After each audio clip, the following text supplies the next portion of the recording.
السلام عليكم ورحمة الله وبركاته. الحمد لله رب العالمين، والعاقبة للمتقين، والصلاة والسلام على أشرف الأنبياء والمرسلين، والصلاة والسلام على خلفاء الراشدين المهديين، وعلى آله وأصحابه أجمعين.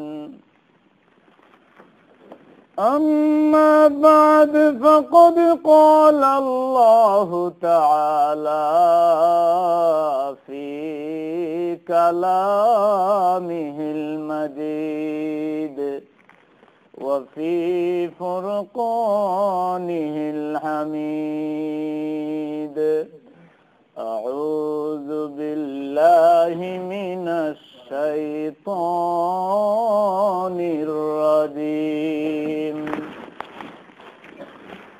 بسم الله الرحمن الرحيم.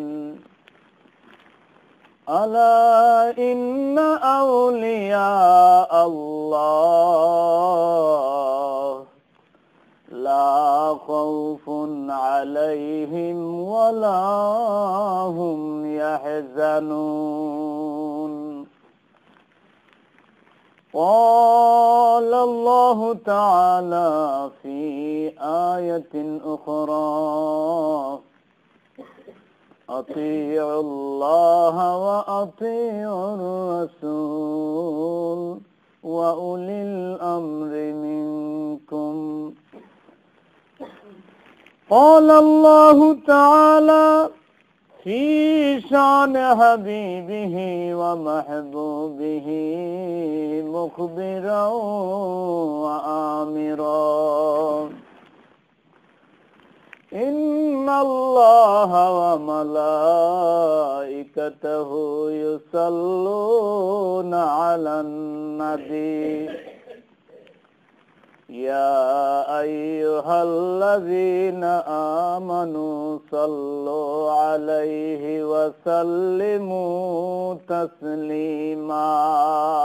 اللهم صل على سيدنا مولانا محمد وعلى آل سيدنا مولانا محمد. اللهم صل على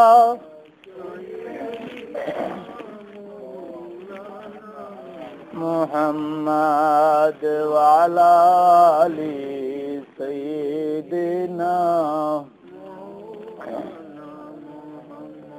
কাহার জন্যে কাদরে মন, কে আছে তোর আপনা।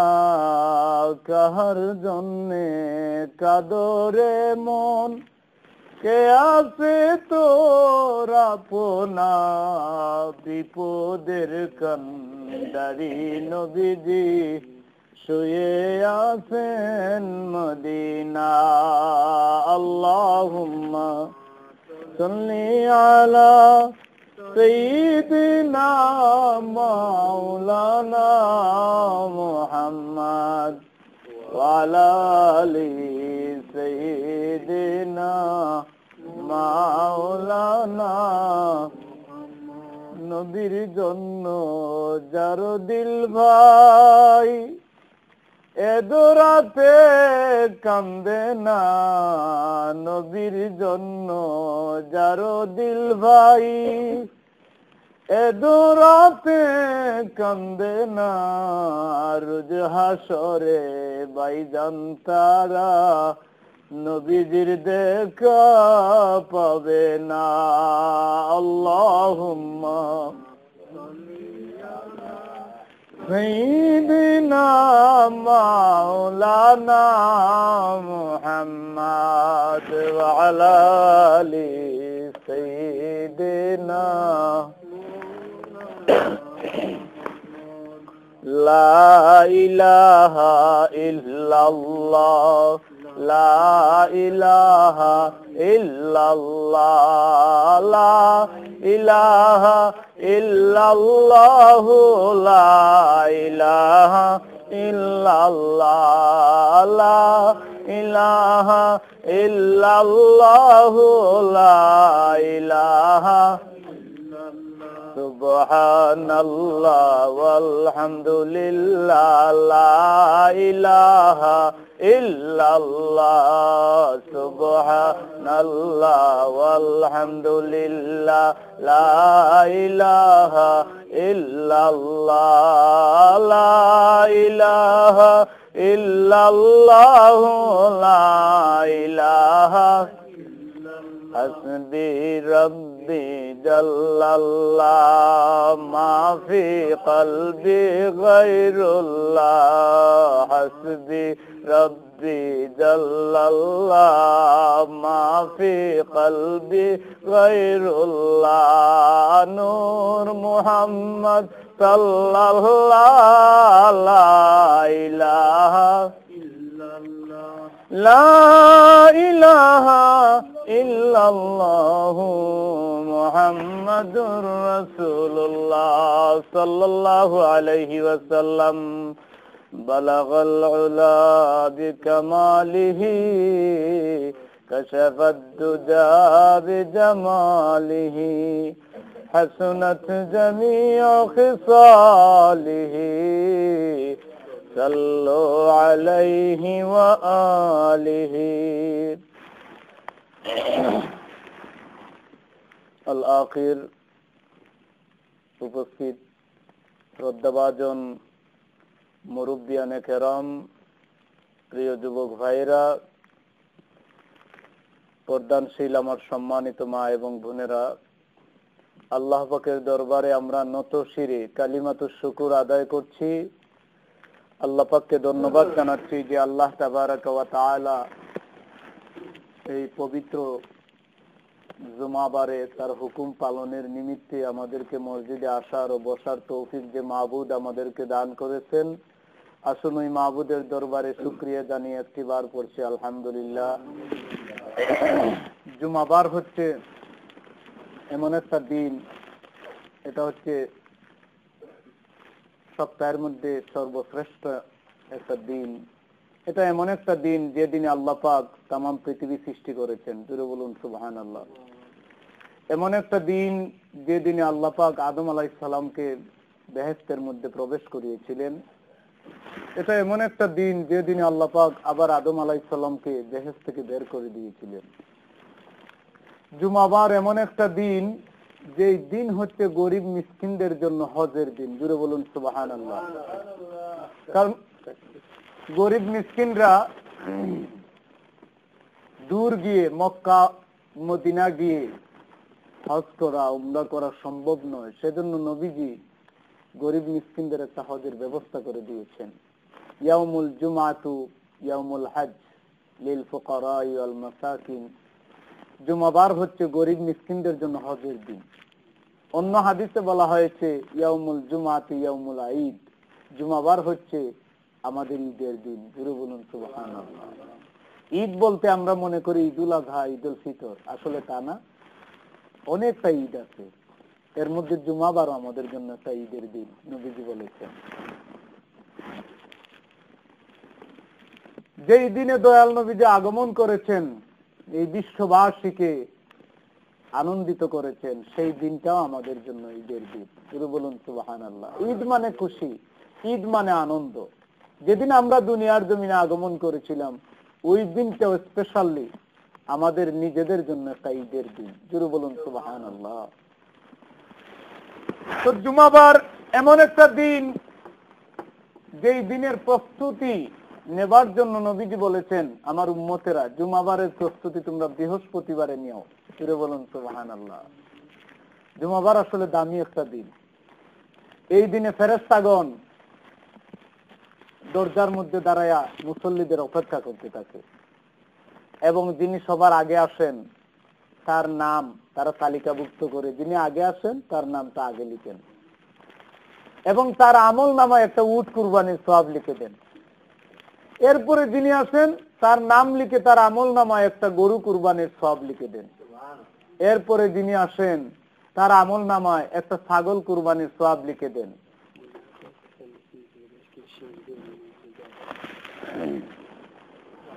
এরপরে যিনি আসেন তার আমল নামায় একটা মুরগ কুরবানির সওয়াব লেখা হয়। আমার নবীজি ডাক দিয়ে বলেন, যিনি সবার পরে আসেন ফেরেশতারা তার নাম সবার পরে লিখেন, আর তার আমল নামায় একটা ডিম কুরবানির সওয়াব লিখে দেওয়া হয়। তো আমি বলতে চাই, আল্লাহ রাব্বুল আলামিন আমাদেরকে মসজিদে এনেছেন। আল্লাহ পাকের দয়া, আল্লাহ পাকের মেহেরবানি, আমাদের মতো অনেক ভাইরা মসজিদের ধারে কাছে ঘর কিন্তু নামাজ পড়ে না, কাবার কাছেই বাড়ি কিন্তু হজ করা সম্ভব হয় না। শুধু চাইলেই হবে না, আল্লাহ পাকের দয়া লাগবে, আল্লাহ পাকের মেহেরবানি লাগবে। হেদায়েতের মালিক হচ্ছেন আল্লাহ পাক। হেদায়েতের মালিক কে? আল্লাহ রাব্বুল আলামিন হেদায়েতের মালিক। হেদায়েতের দায়িত্ব একমাত্র আল্লাহর হাতে। এই দায়িত্ব তিনি নবীকেও দেন নাই। যদি তিনি নবীকে দিতেন তাহলে সমস্ত মানুষকে নবীজি মুসলমান বানায় দিতেন।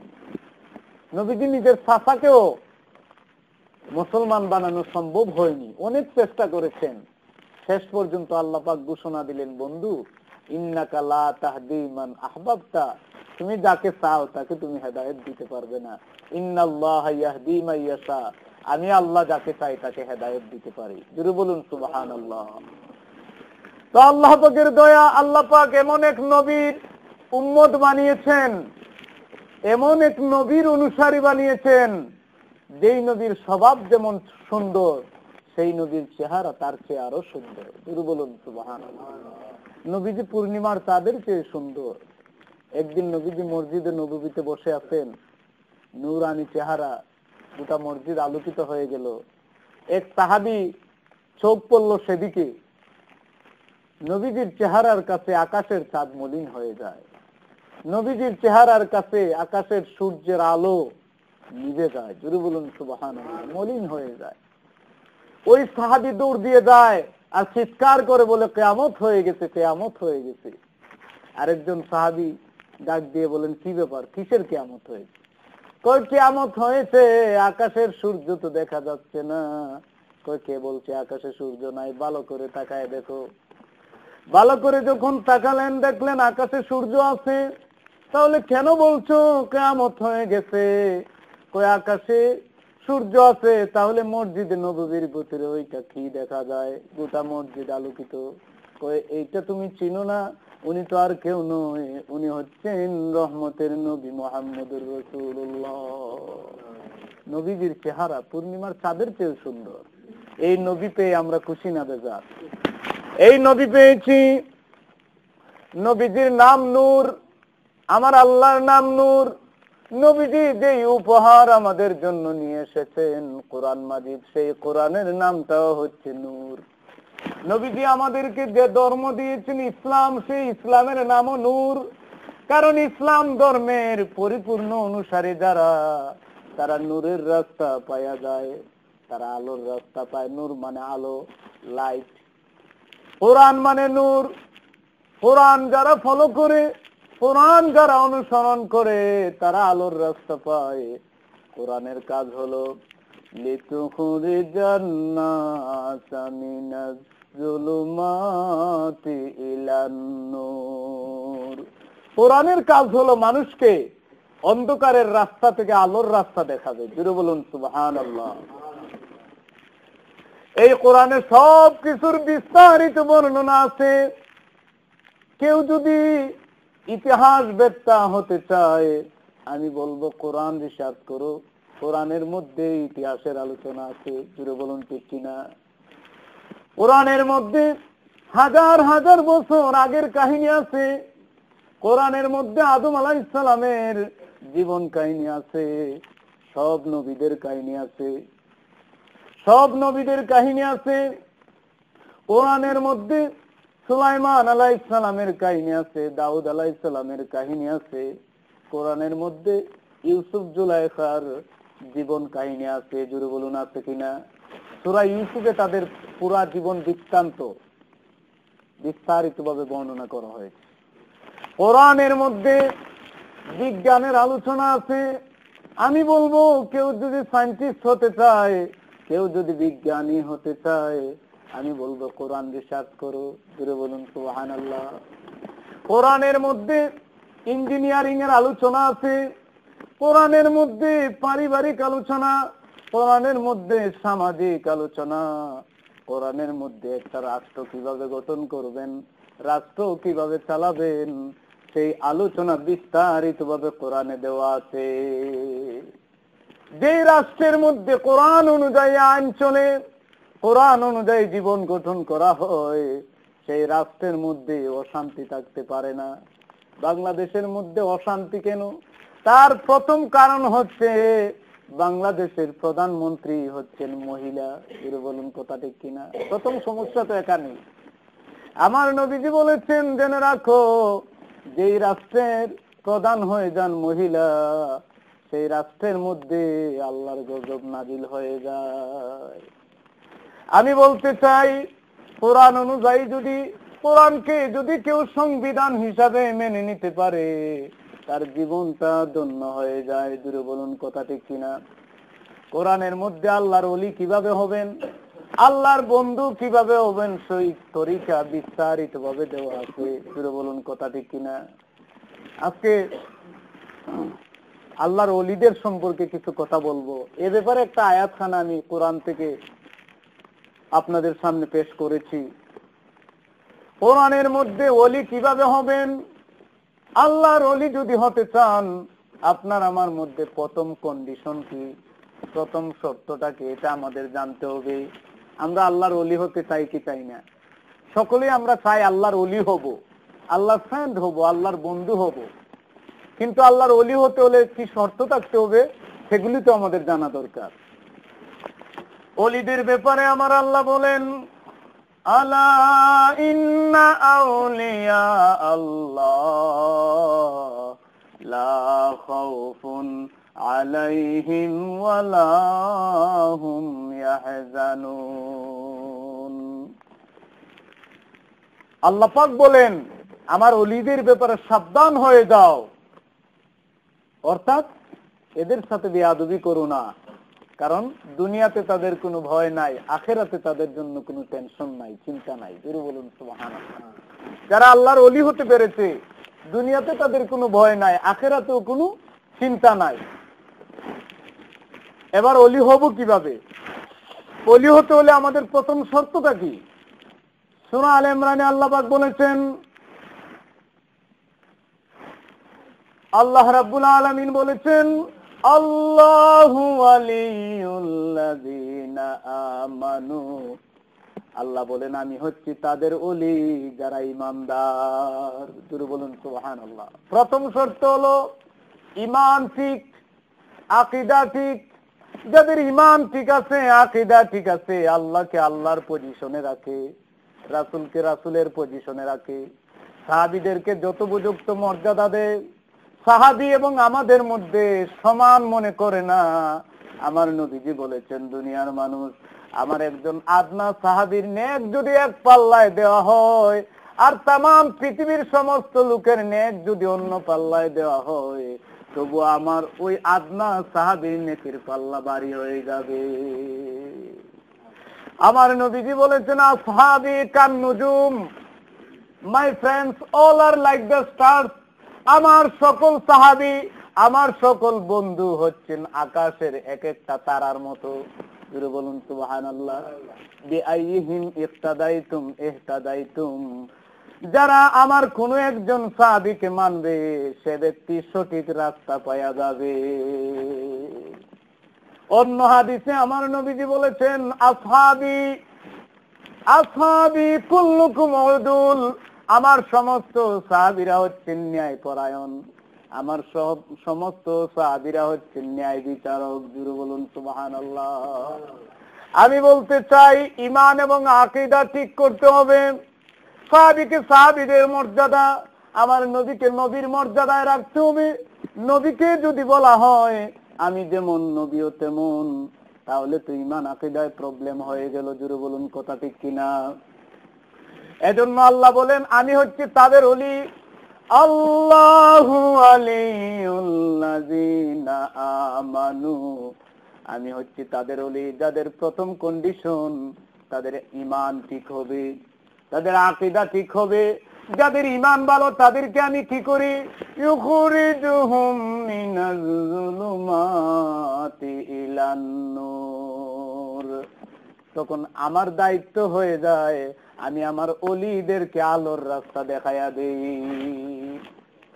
এরপরে আল্লাহ বলেন, ওয়াল্লাযীনা কাফারু আউলিয়াউহুমুত তাগুত ইউখরিজুনাহুম মিনান নূরি ইলাজ যুলুমাত। সূরা বাকারায় 3 পারার পরেই আমার আল্লাহ বলেন, যারা কাফের, যারা কুফরি করে তাদের ওলি কারা জেনে নাও। তাদের ওলি হচ্ছে তাগুত, তাদের বন্ধু হচ্ছে তাগুত। তাগুত হচ্ছে শয়তানের নাম। জোরে বলুন নাউযুবিল্লাহ। আমরা কি আল্লাহকে বন্ধু বানাবো না শয়তানকে বন্ধু বানাবো? আমরা আল্লাহকে বন্ধু বানাবো। আল্লাহকে যদি বন্ধু বানাতে চাই, যারা আল্লাহর বন্ধু হয়েছেন তাদের সাথে বন্ধুত্ব রাখতে হবে। রাজি আছি কিনা? যারা আল্লাহকে বন্ধু বানায়ছেন, যারা আল্লাহকে বন্ধু বানায়ছেন তাদের সাথে ফ্রেন্ডশিপ রাখতে হবে। এটা আমার কথা নয়, অন্য আয়াতে আমার আল্লাহ আবার বলেছেন, দুনিয়ার মানুষ তোমরা যদি আমার বন্ধু হতে চাও, অন্য আয়াতে আল্লাহ বলেন, ওয়াকুনু মাস সাদিকিন। তাহলে তোমরা আমার ওলিদের সাথে মিশে যাও, আমার বন্ধুদের সাথে মিশে যাও। জোরে বলুন সুবহানাল্লাহ। আমি বলতে চাই, আমার মুরব্বী বাবারা, প্রিয় যুবক ভাইয়েরা, আল্লাহ রাব্বুল আলামিন বলেছেন, আমার বন্ধু হচ্ছে তারা যারা ঈমানদার, আর শয়তানের বন্ধু হচ্ছে তারা যারা কাফের। শুরু বলুন সুবহানাল্লাহ। যারা কাফের তারা কার বন্ধু? শয়তানের বন্ধু। এবার আমরা আল্লাহকে বন্ধু বানাতে হলে তিনটা জিনিসের প্রতি আমাদের আনুগত্য থাকতে হবে। প্রথম হচ্ছে আল্লাহ, আতিউল্লাহ। আল্লাহ বলেন, ফলো মি, আমাকে মানো। ওয়া আতিউর রাসূল, ফলো মাই মেসেঞ্জার, আমার রাসূলকে মানো, আমার নবীকে মানো। এরপরে আল্লাহ বলেছেন, আতিউল্লাহ ওয়া আতিউর রাসূল ওয়া উলিল আমরি মিনকুম, আমার ওলিদেরকে মানো। জোরে বলুন সুবহানাল্লাহ। আল্লাহকে মানবো, রাসূলকে মানবো, আল্লাহর ওলিকে মানবো। এই তিনটা জিনিস আমাদের মনের মধ্যে রাখতে হবে। আল্লাহ পাক নিজে এই কথাটা বলেছেন। এবার আসুন, আল্লাহর ওলি হতে হলে কি করা দরকার? আল্লাহর ইবাদতের পাশাপাশি দুনিয়ার জমিনে আমাদের কিছু দায় দায়িত্ব আছে। আমাদের মধ্যে কিছু বৈশিষ্ট্য, কিছু ক্যারেক্টারিস্টিক আমাদের মধ্যে থাকতে হবে। এর মধ্যে প্রথম বৈশিষ্ট্য হলো মা বাবাকে সম্মান করতে হবে। প্রথম বৈশিষ্ট্য। আল্লাহর ওলি হওয়ার আরেকটা শর্ত হলো আব্বা আমাকে শ্রদ্ধা করতে হবে, মা বাবাকে সম্মান করতে হবে। আর মা বাবা যদি আপনার জন্য আমার জন্য যদি মা বাবা হাত তুলে দোয়া করেন, আমাদের কপাল খুলে যাবে, আমাদের ভাগ্য সুন্দর হয়ে যাবে। পুরো বলুন কথা ঠিক কিনা? এ ধরনের অনেক নজির, অনেক এক্সাম্পল আছে। মা বাবার দোয়ায় সন্তানেরা আল্লাহর ওলি হয়েছেন, আর মা বাবার দোয়ায় সন্তানেরা জাহান্নামের লাকড়ি হয়েছেন, এমন অনেক এক্সাম্পল আছে। বলুন আছে কিনা? হযরত বায়েজিদ বুস্তামি আল্লাহর ওলি, এ ব্যাপারে কি আপনাদের কারো সন্দেহ আছে? হযরত বায়েজিদ বুস্তামি আল্লাহ পাকের ওলি, মায়ের দোয়ায় ওলি হয়েছেন। কেমন ওলি? এত বড় মাপের ওলি, এত বড় দরজার ওলি। তিনি স্বয়ং নবী মুহাম্মদুর রাসূলুল্লাহ সাল্লাল্লাহু আলাইহি সাল্লামকে অনেকবার স্বপ্ন যুগে তার দিদার নসিব করেছেন। নবীকে যিনি দেখতে পারবেন, মান রাআনি, যিনি আমাকে দেখবে, আমার নবীজি বলেছেন সে যেন বাস্তবেই আমাকে দেখলো। জোরে বলুন সুবহানাল্লাহ। মান রাআনি ফিল মানামি ফাকাদ রাআনি, যে আমাকে স্বপ্নে দেখলো সে যেন আসলেই আমাকে দেখেছে। জোরে বলুন সুবহানাল্লাহ। বায়েজিদ বুস্তামি আল্লাহর ওলি, কারো সাথে কটু ব্যবহার করেন নাই, কাউকে দুঃখ দেন নাই। আপনি আর আমি আল্লাহর ওলি কিভাবে হব? কারো পক্ষ থেকে যদি একটু আঘাত পাই, মনের মধ্যে প্রতিশোধ নেওয়ার চিন্তাধারা, রাস্তায় বসে তাকে দেখি ওই লোকটা কিভাবে যায়, আমাকে একটা চোর দিয়েছে আমি তাকে ডাবল চোর দিব। আমাদের চিন্তাধারা এরকম। কেউ কষ্ট দিলে আমরা তাকে কষ্ট দিই। এরকম বৈশিষ্ট্য নিয়ে আল্লাহর ওলি হওয়া যাবে না। আল্লাহর ওলি হতে হলে নবীওয়ালা চরিত্র আমাদের মধ্যে থাকতে হবে। কেউ যদি একটা আঘাত করে, আঘাতের পাল্টা বিনিময় হচ্ছে তাকে মাফ করে দেওয়া। জোরে বলুন সুবহানাল্লাহ। যেমন মাফ করে দিয়েছিলেন হযরত ইউসুফ আলাইহিস সালাম, 10 ভাইকে মাফ করে দিয়েছেন। যেমন মাফ করে দিয়েছেন আমার আপনার নবী আকায়ে নামদার তাজদারে মদিনা, মক্কাবাসী দেশ থেকে বিদায় করে দিল। যখন মক্কা বিজয় করলেন, 10,000 সৈন্য নিয়ে যখন মক্কায় ঢুকলেন, সমস্ত মক্কাবাসীরা বয়ে দৌড়ে, আমার নবীজি বলেন দৌড়ার কোনো দরকার নাই, ভয় করার কারণ নাই, কারণ আমি প্রতিশোধ নেবার জন্য আসি নাই, আমি এসেছি মাফ করে দেওয়ার জন্য। জোরে বলুন সুবহানাল্লাহ। এই চরিত্র আমাদের মধ্যে থাকতে হবে। হযরত বায়েজিদ বুস্তামি রাস্তা দিয়ে হাঁটছেন, হঠাৎ করে দেখেন এক যুবক মিউজিক্যাল ইনস্ট্রুমেন্ট, বাদ্যযন্ত্র নিয়ে গান বাজনা করে তার পাশ দিয়ে যাচ্ছে। বায়েজিদ বুস্তামি আল্লাহর ওলি যারা আলেম, তাদের কাজ হলো মানুষকে দাওয়াত করবে। সে মানুক বা না মানুক সেটা তার ব্যক্তিগত ব্যাপার। বায়েজিদ বুস্তামি তাকে কালেমার দাওয়াত দিলেন আর বললেন, ভাই তুমি যে গান বাজাচ্ছ এটা তো ঠিক না, এটা ইসলামে হারাম। কিন্তু যুবক তার কথা শুনলো না, এমনকি বায়েজিদ বুস্তামিকে অকথ্য ভাষায়, খারাপ ভাষায় গালিগালাজ করলো। এমনকি এক পর্যায়ে তার যে হাতে মিউজিক্যাল ইনস্ট্রুমেন্ট ছিল, বাদ্যযন্ত্র ছিল, ওইটা দিয়ে এত জোরে বায়েজিদ বুস্তামির মাথায় আঘাত করলো, সাথে সাথে মাথা ফেটে রক্ত বেরিয়ে গেল। বায়েজিদ বুস্তামি তার বিনিময়ে শুধু চোখের পানি ছাড়লেন আর তাকে মাফ করে দিলেন। জোরে বলুন সুবহানাল্লাহ। তাকে আঘাত করার কারণে তার যে বাদ্যযন্ত্র ছিল এটা ভেঙে গেল। পরের দিন বায়েজিদ বুস্তামি তার বাড়িতে একজন লোক মারফতে কিছু টাকা পাঠালেন বাদ্যযন্ত্র ঠিক করার জন্য, আর কিছু মিষ্টি দিলেন। তার মুখের মধ্যে গালিগালাজ ছিল, যারা গালিগালাজ করে তার মুখ তিক্ত হয়ে যায়, তাকে মিষ্টি দিলেন যাতে করে এই মিষ্টি খেয়ে তার তিক্ত মুখটা মিষ্টি করতে পারে। জোরে বলুন সুবহানাল্লাহ। ওই লোকটার কাছে যখন চলে গেল আর চিঠির মধ্যে লিখে দিলেন, টাকা দিলাম বাদ্যযন্ত্র রিপেয়ার করার জন্য, আর মিষ্টি দিলাম মুখটাকে মিষ্টি করার জন্য। জোরে বলুন সুবহানাল্লাহ। যুবকটা অবাক হয়ে গেল, যার সাথে আমি বেয়াদবি করলাম, বিনিময়ে তিনি এমন উপহার আমাকে পাঠিয়ে দিলেন। সাথে সাথে ওই লোকটা আল্লাহর ওলি বায়েজিদ বুস্তামির কাছে এসে পায়ে পড়ে যায় আর বলে, হুজুর আমি ভুল করেছি, আমাকে মাফ করে দেন। জোরে বলুন সুবহানাল্লাহ। এই সমস্ত ক্যারেক্টার যদি আমাদের মধ্যে থাকে তাহলেই তো আমরা দাবি করতে পারি আমরা আল্লাহর ওলি। জোরে বলুন কথা ঠিক কিনা? এই যে ওলি হয়েছেন মায়ের দোয়ায়, বায়েজিদ বুস্তামি বিকাল বেলা হাঁটতেছেন, একটা গাছের নিচে আশ্রয় নিচ্ছেন, হঠাৎ করে একটা পাখি তার মাথার উপরে পায়খানা করে দিল। কার উপরে? বায়েজিদ বুস্তামির উপরে। তিনি শুধুমাত্র তার চোখের তদল্লি দিয়ে একটিবার পাখির দিকে তাকালেন। আল্লাহর ওলি তো, তাদের চোখের পাওয়ার। আমার আল্লাহ বলেন, যারা আমার ওলি হয়ে যায় তাদের চোখ আমার চোখ হয়ে যায়, যারা আমার ওলি হয়ে যায় তাদের হাত আমি আল্লাহর হাত হয়ে যায়। যেই মাত্র বায়েজিদ বুস্তামি পাখিটার দিকে তাকালেন, পাখিটা জ্বলে পুড়ে ছাই হয়ে গেল। বায়েজিদ বুস্তামি হাঁটতেছেন, হাঁটতে হাঁটতে এক বাড়ির কাছে চলে গেলেন। মাগরিবের সময় হয়ে গেল, মাগরিবের নামাজ পড়বেন, ওযুর পানি দরকার। বাড়ির কাছে গেলেন আর ডাক দিলেন, কে আছো গো বাড়িতে? এক ফোঁটা পানি দাও, আমি ওযু করব, ওযু করে মাগরিবের নামাজ পড়ব। ওই বাড়ির মালিক ছিলেন একজন মহিলা। পর্দার আড়াল থেকে ডাক দিয়ে বলে, পর্দার আড়াল থেকে ডাক দিয়ে বলে, সামনে দেখো একটা কুয়া আছে, কূপ আছে, কূপের মধ্যে পানি আছে, আপনি ওই পানি দিয়ে ওযু করে নামাজ পড়েন। বায়েজিদ বুস্তামি কুয়ার কাছে গেলেন, গিয়ে দেখলেন পানি অনেক নিচে। এবার পানি তুলবেন কিভাবে? অনেক নিচে। ডাক দিয়ে বলেন, মাগো একটা বালতি দাও, কারণ পানি তো তুলতে হবে। ওই মহিলা ডাক দিয়ে বলে, বায়েজিদ এটা তো পাখি মারা না রে বায়েজিদ। শুরু বলুন সুবহানাল্লাহ। বায়েজিদ এটা তো পাখি মারা না রে বায়েজিদ, 40 বছর ধরে আমি নামাজ পড়তেছি ওই কুয়ার পানি দিয়া, কিন্তু কোনোদিন বালতির প্রয়োজন হয় নাই।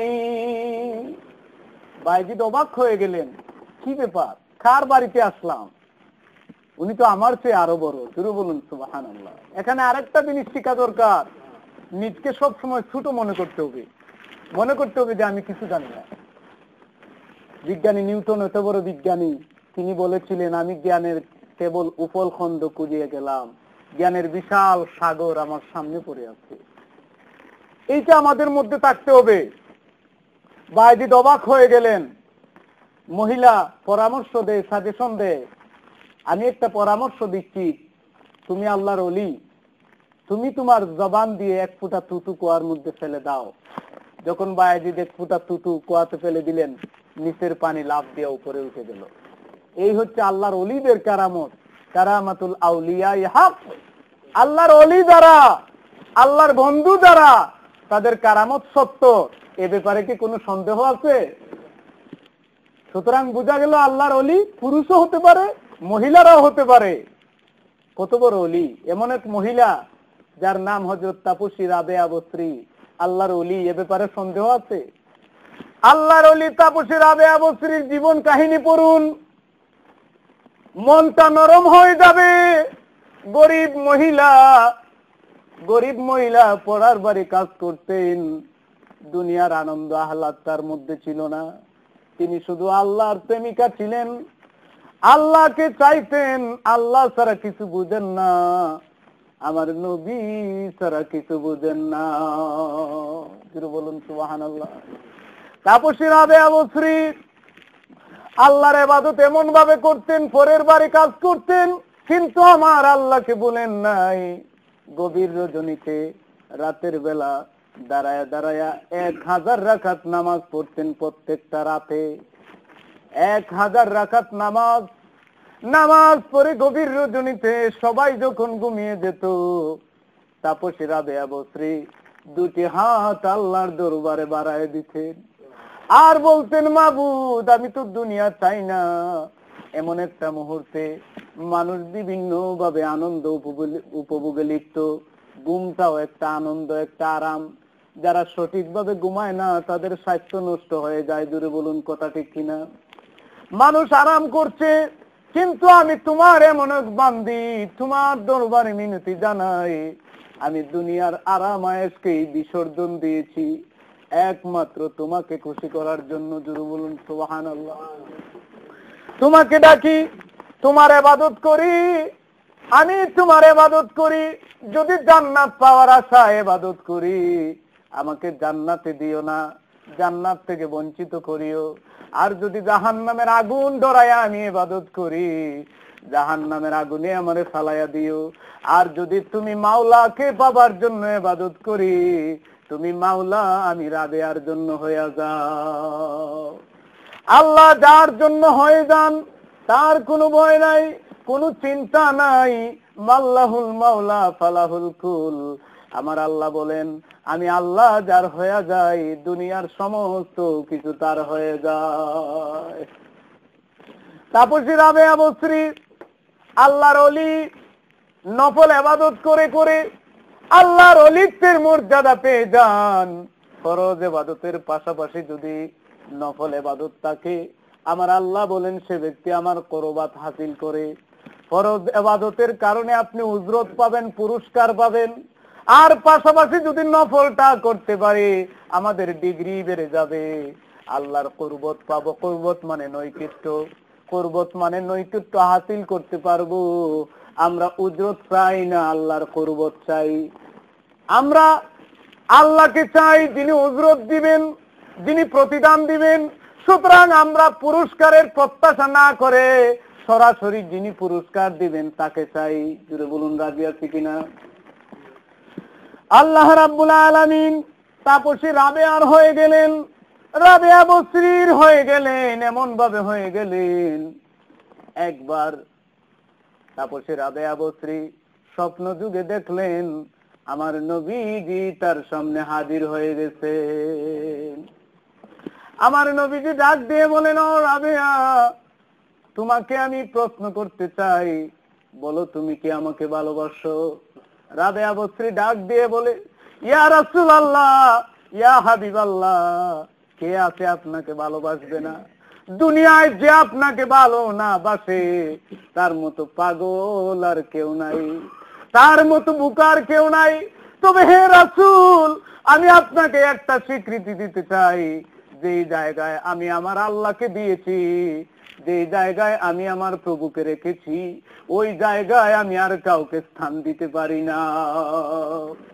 আল্লাহকে যেখানে স্থান দিয়েছি, আল্লাহর প্রতি যদি যার মহব্বত থাকে, যার ভালোবাসা থাকে, আমার আল্লাহ বলেন সে ব্যক্তি আমার ওলি। আর আমি আমার ওলিদের জন্য জান্নাত গ্যারান্টি করেছি। বলুন সুবহানাল্লাহ। আমার আল্লাহ বলেন, আলা ইন্না আউলিয়া আল্লাহ, যারা আমার ওলি তাদের ব্যাপারে সাবধান হয়ে যাও, কেয়ারফুল হয়ে যাও। যারা আমার ওলি, লা খাউফুন আলাইহিম ওয়ালা হুম ইয়াহজানুন, তাদের কোনো ভয় নাই, কোনো চিন্তা নাই। বলুন সুবহানাল্লাহ।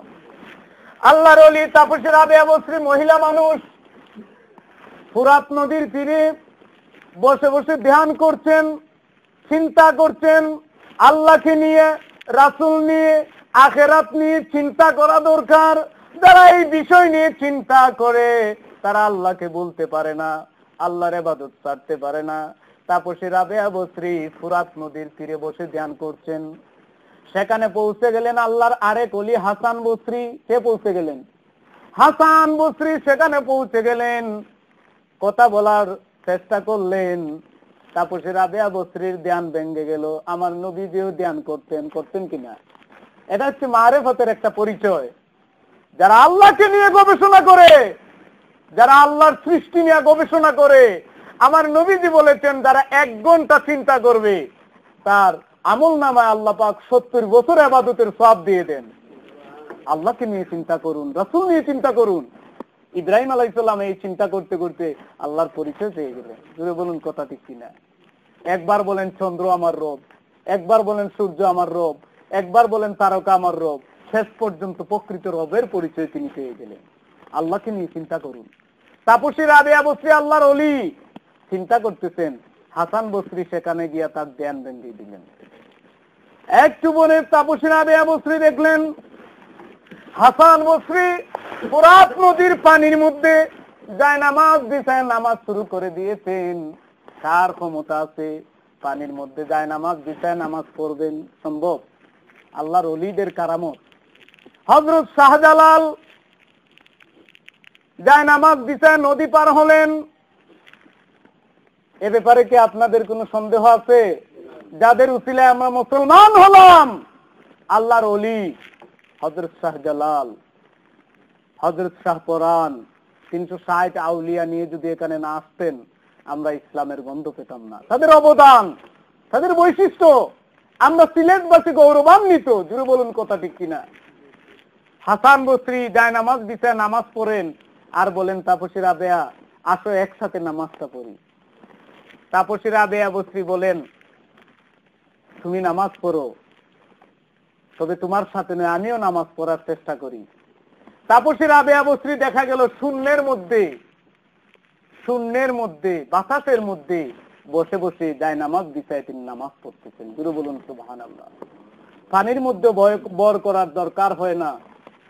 হযরত হাসান বসরি চিন্তায় পড়ে গেলেন, উনি তো দেখছি আমার চেয়ে আরো বড়। গুরু বলুন সুবহানাল্লাহ। তাপসী রাবেয়া বসরি চোখের পানি ছেড়ে দিলেন আর বললেন হাসান, ও হাসান বসরি, তুমি পড়েছো পানির মধ্যে যায় নামাজ বিছায় নামাজ, আর আমি পড়েছি শূন্যের মধ্যে নামাজ। আসলে এটা আমাদের ক্রেডিট নয়, আমাদের কৃতিত্ব নয়, কারণ তুমি পড়েছো পানির মধ্যে। এই কাজটা সাধারণ একটা মাছেও করতে পারে। শুরু বলুন সুবহানাল্লাহ। পানির মধ্যে কারা বাসে, কারা থাকে? মাছ। তুমি যে কাজটা করেছো এটা তো মাছেও করতে পারে, আর আমি যেইভাবে নামাজ পড়েছি, যেই কাজ করেছি, এইটা একটা মাছও করতে পারে। সুতরাং এটা ক্রেডিট নয়, ক্রেডিট হচ্ছে যে নামাজের মাধ্যমে আল্লাহকে পাওয়া যায়, আল্লাহকে আপন করা যায়, ওই নামাজটা হচ্ছে আমাদের জন্য ক্রেডিট। বলুন কথা ঠিক কিনা? এটা হচ্ছে আমাদের জন্য ক্রেডিট। আমি বলতে চাই এই আল্লাহর ওলিরা আমাদের জন্য এক্সাম্পল রেখেছেন। বর্তমান বিশ্বে আল্লাহর ওলিগণ আছেন, গোপনে আল্লাহর ইবাদত করতেছেন, নাম জানি না, পরিচয় জানি না। আমার নবীজি বলেছেন যতদিন পর্যন্ত এমন একজন ইমানদার থাকবে যাদের জবান দিয়ে আল্লাহ আল্লাহ শব্দ বের হবে, এমন একজন ইমানদার থাকতে আমার আল্লাহ দুনিয়া কিয়ামত করবেন না। একজন ইমানদার যদি থাকে এরপরে আল্লাহ পাক দুনিয়া কিয়ামত করবেন না। গত 2-3 বছর আগে শুনছিলাম দুনিয়া কিয়ামত হয়ে যাচ্ছে। আল্লাহ পাক তাদের দাঁত ভাঙ্গা জবাব দিলেন, আমার আল্লাহর ওয়াদা সত্য, তিনি কোন বিজ্ঞানীর কথাই কিয়ামত করবেন না। আল্লাহ পাক যখন বলেছেন তখনই কিয়ামত করবেন। এই কিয়ামতের জ্ঞান দুনিয়ার কেউ জানে না, একমাত্র আল্লাহ পাক জানেন। জোরে বলুন সুবহানাল্লাহ। আমি বলতে চাই আমার মুরব্বী বাবারা, যুবক ভাইরা, একজন মহিলা মানুষ ওলির কৃতিত্ব দেখায় দিল, কারণ তার মধ্যে কোনো অহংকার ছিল না, কোনো বড়াই ছিল না। আমি আগেই বলেছি ওলি হতে হলে কি কোয়ালিটি দরকার, এই কোয়ালিটি নিয়ে কথা বলতে চাই। এর মধ্যে প্রথম কোয়ালিটি আকীদা দুরুস্ত করতে হবে। আমাদের মধ্যে বিনয়, এই চরিত্র আমাদের মধ্যে সৃষ্টি করতে হবে। তাপসী রাবেয়া বসরি বলেন এইগুলি আমাদের জন্য ক্রেডিট না, আমাদের ক্রেডিট হচ্ছে যে নামাজে আল্লাহ পাওয়া যায়, আল্লাহকে আপন করে নেওয়া হচ্ছে সবচেয়ে বড় ক্রেডিট। আমাদের মধ্যে অনেক নামাজি আছে, এই নামাজে অনেক নামাজি আছে, নামাজ আমাদেরকে অভিশাপ দিবে যে নামাজে আল্লাহকে খুশি করা যায় না। অনেক নামাজ আল্লাহ পাক কবুল করবেন না, কারণ এই নামাজের মধ্যে আল্লাহর সন্তুষ্টি নাই, রাসূলের মহব্বত নাই, ভালোবাসা নাই। জুড়ে বলুন কথা ঠিক কিনা? ফাওয়াইলুল লিল মুসাল্লিন, অনেক মুসল্লিরা দুজকের আগুনে জ্বলবে। ফাওয়াইলুল লিল মুসাল্লিন সূরা মাউনের মধ্যে এই আয়াতটা পড়ুন। ফাওয়াইলুল লিল মুসাল্লিন, মুসল্লিদের জন্য ওয়াইল দুজক। কোন মুসল্লি? আল্লাযীনা হুম আন সালাতিহিম সাহুন, যারা নামাজের ব্যাপারে উদাসীন, যারা নামাজ পড়ে মানুষকে দেখাবার জন্য, লোক দেখানোর জন্য নামাজ পড়ে, অহংকার মনের মধ্যে, গীবত মনের মধ্যে, এই সমস্ত নামাজি জাহান্নামের আগুনে জ্বলবে। নামাজ পড়বে একমাত্র আল্লাহকে খুশি করার জন্য, আর এই নামাজ যদি পড়তে পারি, একদিনের নামাজ আল্লাহ পাক কবুল করে আমাদেরকে জাহান্নামের আগুন থেকে মুক্ত করে দিতে পারেন। জোরে বলুন কথা ঠিক কিনা? আল্লাহর আরেক ওলি বিশর হাফিজ সারা জীবন মদ পান করলো। মদ খাওয়া জায়েজ না? না জায়েজ, 100% না জায়েজ, এ ব্যাপারে সন্দেহ আছে? বিশর হাফিজ মদ পান করে উলট পালট হয়ে হাঁটতে হাঁটতে বাড়িতে আসতেছে, রাস্তার মধ্যে একটা কাগজের টুকরা, যে কাগজে লেখা আমার আল্লাহর নাম, বিসমিল্লাহির রহমানির রহিম। এই কাগজটা তিনি হাতের মধ্যে নিলেন, আতর লাগায়া, সুগন্ধ লাগায়া গোরের উপরের তাকের মধ্যে রেখে দিলেন। যখন রাত্রিবেলা তিনি ঘুমালেন, আল্লাহর আরেক দরবেশকে আমার আল্লাহ পাক স্বয়ং স্বপ্নে দেখালেন, যাও বিশর হাতিকে বলো আমি যেভাবে সে আমার নামকে এত সম্মান করে উপরে রেখে দিয়েছে, আমি কথা দিলাম বিশর হাতিকে অলিদের খাতায়, অলিদের তালিকায় আমি আল্লাহ পাক নাম লিখে দিব। বলুন সুবহানাল্লাহ। তিনি স্বপ্নে থেকে ঘুম থেকে উঠে চিন্তা করলেন যে একজন মদ ভাইয়ের ব্যাপারে কি স্বপ্ন দেখলাম, এই স্বপ্ন তো সত্য হতে পারে না। তিনি 2 রাকাত নামাজ পড়লেন, নামাজ পড়ে আবার ঘুমালেন, আবার তিনি সেম স্বপ্ন দেখলেন। এভাবে 3 বার স্বপ্ন দেখে পরের দিন তার খুঁজে চলে গেলেন, বিশর হাতির খুঁজে। সবাই পরামর্শ দিল তিনি তো মদ পান করছেন। সেই মদ পানের আড্ডাখানায় আল্লাহর দরবেশ পৌঁছে গিয়া বলেন, বিশর হাফি, আমি তোমার দরবারে এসেছি। তিনি বলেন, আমার দরবারে আপনি কেন এসেছেন? আপনাকে তো চিনি না, কই থেকে এসেছেন? আমি এসেছি স্বয়ং আল্লাহ পাকের দরবার থেকে। জুরু বলুন সুবহানাল্লাহ। আল্লাহ পাক আজ রাত স্বপ্নে ঘোষণা দিয়েছেন তুমি তার ওলি। জুরু বলুন সুবহানাল্লাহ। সুতরাং ওলি হওয়ার জন্য যে বড় ইবাদত করতে হবে এমন কোনো কথা নেই। যে ইবাদতটা সুন্দর, আইয়ুকুম আহসানু আমালা, এটা 29 পারায় আছে। আহসানু মানে সুন্দর।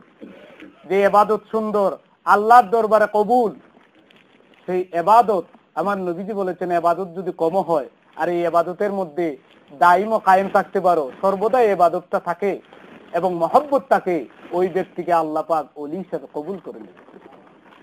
সুতরাং আমাদের উচিত, এই যে আল্লাহর ওলিদের কথা বললাম, ওলি হতে হলে ওলিদের সাথে থাকতে হবে। ওয়াকুনু মা'আস সাদিকিন।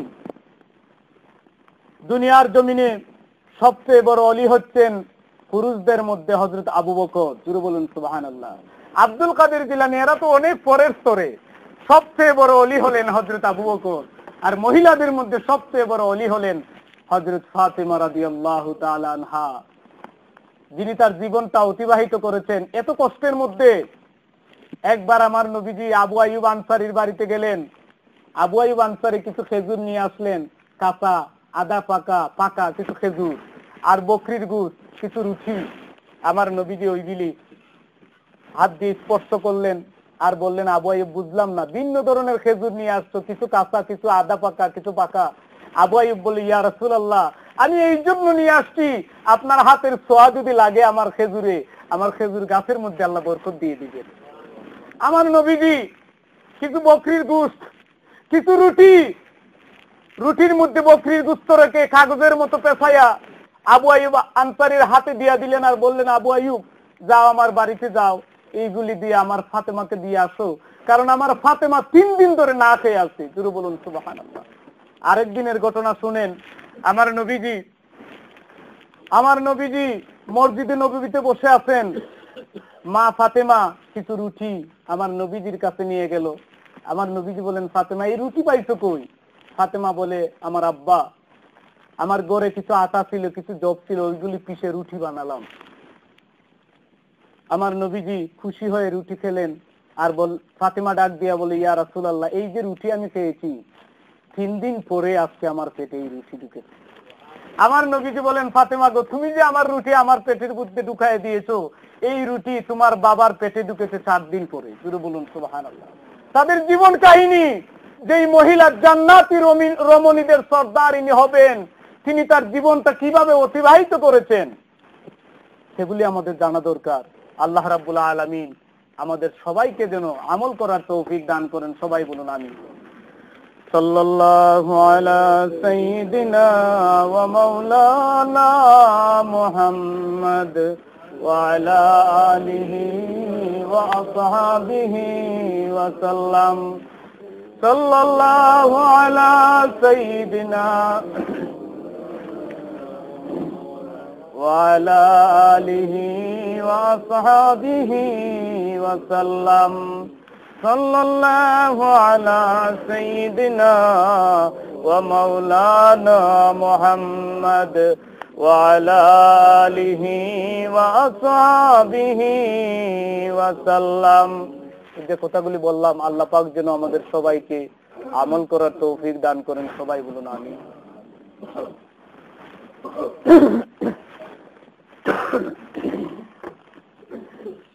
الله أكبر الله أكبر الله أكبر الله أكبر أشهد أن لا إله إلا الله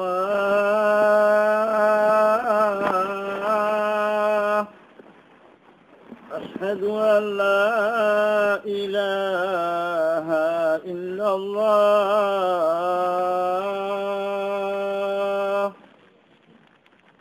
أشهد أن محمدا رسول الله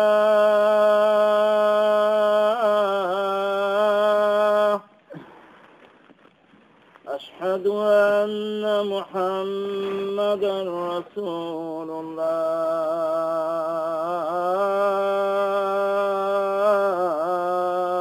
الله حي على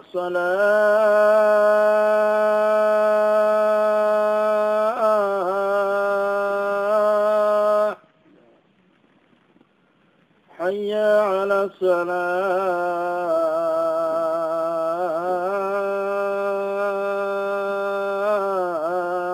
الصلاة حي على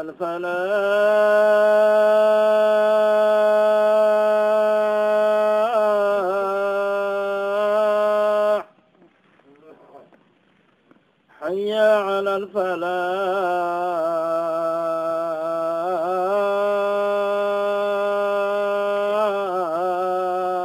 الفلاح الله أكبر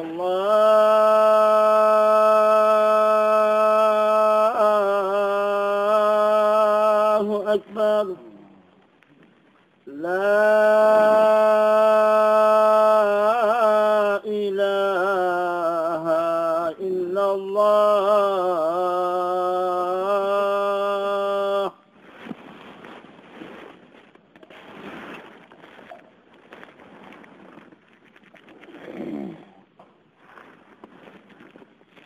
আসুন কয়েক মর্তবা দরুদ পড়ি আল্লাহুম্মা সাল্লি আলা সাইয়্যিদিনা মুহাম্মাদ নাবিয়ানা শাফিয়ানা মাওলানা আল্লাহুম্মা সাল্লি আলা سيدنا محمد نبينا شفيعنا مولانا কাহার জন্যে কাঁদো রে মন কে আছে তোরা আপনা কাহার জন্যে কাঁদো রে মন কে আছে তোর আপনার বিপদেরি বন্ধু যিনি জিন্দা আছেন মদিনা আল্লাহ সাল্লি আলা সাইয়্যিদিনা মুহাম্মাদ নাবিয়ানা শাফিয়ানা মাওলানা মরণাময় ডাকিতেছে যাইতে গো হবে চলিয়া মরণ আমায় ডাকিতেছে যাইতে গো হবে চলিয়া আর সবাই মিলে কয়বর দিবে থাকতে হবে খেলা আল্লাহুম্মা সাল্লি سيدنا محمد نبينا شفيعنا مولانا لا إله إلا الله محمد رسول الله যখনই আমরা সুযোগ পাবো দরুদ ও সালাম পেশ করব, জিকির আজকার করব, এগুলো হচ্ছে নফল ইবাদত। ফরজের পাশাপাশি নফল থাকলে আল্লাহ পাক আমাদের মর্যাদা বাড়িয়ে দিবেন ইনশাআল্লাহ। তো অনেকে দোয়া চেয়েছেন, আল্লাহর এক বান্দা মুরব্বী মানুষ কিছু হাদিয়া দিয়ে দোয়া চেয়েছেন, ওনার আত্মীয় স্বজন। আরেকজন মহিলা মানুষ দোয়া চেয়েছেন, ওনার জিন্দা মুর্দা সবাইকে যেন আল্লাহ পাক মাফ করে দিন। আল্লাহর আরেক বান্দা আমাদের কাছ থেকে বিদায় হয়েছিলেন, মুন্নার আব্বা। আজকে 40 দিন হয়েছে। ওনার জন্য সিন্নি সালাতের ব্যবস্থা করা হয়েছে। বাংলাদেশেও সিন্নি সালাতের ব্যবস্থা করা হয়েছে। আল্লাহ পাক যেন ওনাকে জান্নাত নসিব করেন, সবাই বলুন আমিন। আর আল্লাহর আরেক বান্দা জনাব আকিক মিয়া সাহেব, উনি বাংলাদেশে যাবেন পরিবার পরিজন নিয়ে। আল্লাহ পাক যেন রাস্তাঘাটের সমস্ত বিপদ আপদ দূর করে দেন। কালকে উনি বাংলাদেশে যাত্রা করবেন ইনশাআল্লাহ। আমিন আল্লাহুম্মা আমিন। ربنا ظلمنا أنفسنا وإن لم تغفر لنا وترحمنا لنكونن من الخاسرين اللهم اغفر لنا ولوالدينا وارحمهما كما ربياني صغيرا সবাই মহব্বতে বলুন রব্বিরহামহুমা কামা রব্বায়ানি সগীরা রব্বিরহামহুমা কামা রব্বায়ানি সগীরা। ইয়া আল্লাহ ইয়া রাব্বাল আলামিন, মাওলা গো, আমি এক গুনাহগার বান্দা। শয়তানের ফেরেবে পড়ে, শয়তানের ওয়াসওয়াসায় পড়ে অনেক গুনাহ করেছি, অনেক অপরাধ করেছি। মাওলা আমার গুনার দিকে চাইও না। ইয়া আল্লাহ ইয়া রাব্বাল আলামিন, লডুইক মসজিদের দিকে রহমতের নজরে তাকায়া দেখো। তোমার অনেক মুরব্বী বাবারা হাত তুলেছেন।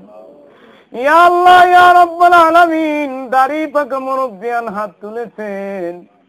মাওলা প্রিয় যুবক ভাইয়েরা হাত উঠেছেন। যার হাতখানা তোমার বেশি মায়া লাগে তার হাতের দিকে চায়া প্রত্যেকের জিন্দেগির গুনাহগুলি মাফ করে দাও। ইয়া আল্লাহ ইয়া রাব্বাল আলামিন, ও দয়ার আল্লাহ, মাবুদ আমাদের সমস্ত গুনাহগুলি নেকি দিয়া পাল্টায়া দাও। কুদরতি জবান দিয়ে ঘোষণা দাও, ও আমার বান্দারা, তোমাদের জিন্দেগির গুনাহগুলি মাফ করে দিলা। ইয়া আল্লাহ, তুমি যদি মাফ না করো কার কাছে যাব, কার দরবারে গিয়ে তিনের মতো দুটি হাত বাড়িয়ে দিব? ইয়া আল্লাহ ইয়া রাব্বাল আলামিন, তুমি যদি আমাদের নেকির দিকে চাও, সামান্য নেকি দিয়া জান্নাতে যাওয়ার আশা করতে পারি না। তুমি যদি আমাদের গুনার দিকে চাও, আল্লাহ এমন গুনাহ জাহান্নামের আগুন ছাড়া বুঝি আমাদের কোনো উপায় নাই। ও দয়ার আল্লাহ, আমাদের গুনার দিকে চাইও না, নেকির দিকে চাইও না। তোমার রহমতের ভান্ডারের দিকে তাকায়া হাত তুলনেওয়ালা প্রত্যেকের জিন্দেগির গুনাহগুলি মাফ করে দাও। ও দয়ার আল্লাহ, তোমাদের ওলিদের ব্যাপারে কিছু কথা বললাম। ইয়া আল্লাহ, যেই সমস্ত কোয়ালিটি থাকলে তুমি মাওলা ওলি বলে ঘোষণা দাও, সেই কোয়ালিটি আমাদের অন্তরে সৃষ্টি করে দাও। ইয়া আল্লাহ ইয়া রাব্বাল আলামিন, আমাদের সবাইকে তোমার বন্ধুর খাঁটি আশিক হিসাবে কবুল করে নাও। ইয়া আল্লাহ, অনেক বাবারা হাত তুলেছেন, যুবক ভাইয়েরা হাত উঠেছেন, আমার মা বোনেরা আমাদের দোয়াতে শরীক হয়েছেন। যার হাতখানা তোমার বেশি মায়া লাগে তার হাতের দিকে ছায়া প্রত্যেকের জিন্দেগির গুনাহগুলি মাফ করে দাও। ইয়া আল্লাহ, মুন্নার আব্বার কথা মনে হয়ে গেল। ইয়া আল্লাহ ইয়া রাব্বাল আলামিন, তোমার বান্দা এমন ভাবে দুনিয়া থেকে বিদায় হয়ে গেলে আমাদের জন্য এই মৃত্যুটা একটা লেসন হিসাবে কবুল করে নিও। কেউ জানে না কে কোন দিন মরবে, এটা আমাদের জন্য জীবনের জন্য উত্তম দৃষ্টান্ত হিসাবে কবুল করে নাও। ইয়া আল্লাহ, তুমি তোমার বান্দার কবরকে জান্নাতের টুকরা বানায়া দাও। ইয়া আল্লাহ, তার সন্তানদেরকে তোমার কুদরতি পায়ে হাওলা করে দিলাম। ইয়া আল্লাহ, তোমার বান্দা আকিক সাহেব জন্মভূমির টানে দেশে যাবেন মাবুদ। ইয়া আল্লাহ, যত উদ্দেশ্য নিয়ে দেশে যাচ্ছেন, আল্লাহ উদ্দেশ্য কবুল আর মঞ্জুর ফরমাও। রাস্তাঘাটের সমস্ত বিপদ আপদ দূর করে দিও। ইয়া আল্লাহ ইয়া রাব্বাল আলামিন, ও দয়ার আল্লাহ, তার জিন্দা মুর্দা সবাইকে তুমি মাফ করে দাও। ইয়া আল্লাহ, তোমার আরেক বান্দা কিছু হাদি দোয়া চেয়েছেন, মুরব্বী মানুষ, খতমে আম্বিয়া